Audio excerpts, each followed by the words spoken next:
السلام عليكم ورحمة الله وبركاته متابعيني الأعزاء أينما كنتم، خواتم مباركة وكل عام وأنتم بخير. أيام قليلة تفصلنا عن شهر الرحمة والمغفرة والعتق من النار. أسأل الله العلي العظيم أن نكون ممن شملتهم الرحمة والمغفرة والعتق من النار، وأن يتقبل منا صالح الأعمال. أيام قليلة وسيغادر هذا الشهر المبارك الفضيل، فيا ترى هل سنصوم مرة ثانية؟ هل سنصوم رمضان مرة ثانية؟ أم نكون قد رحلنا عن بعضنا؟ فما علينا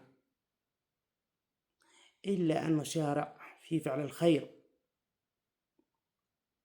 فالدال على الخير كفاعله، ومن فرج كربة أخوه المسلم فرج الله كربته بالدنيا والآخرة. فعل الخير ليس بالمال لا غير، فعل الخير هو بالمال، بالمشاركة، بالمساهمة، بالنشر. أهم شيء أنك توصل هذه الحالة أو شيء فيه خير لأصحاب القلوب الخيرة. أنت ستكون سببا في فعل الخير.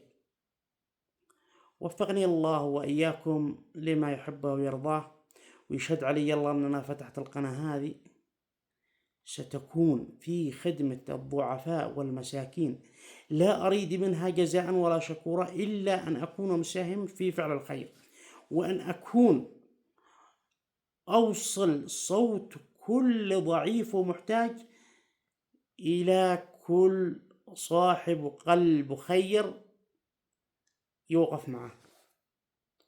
وتحياتي لكم وعيدكم مبارك وكل عام وأنتم بخير. أخوكم مهدي راجح، وتقبلوا تحياتي ودمتم بألف خير.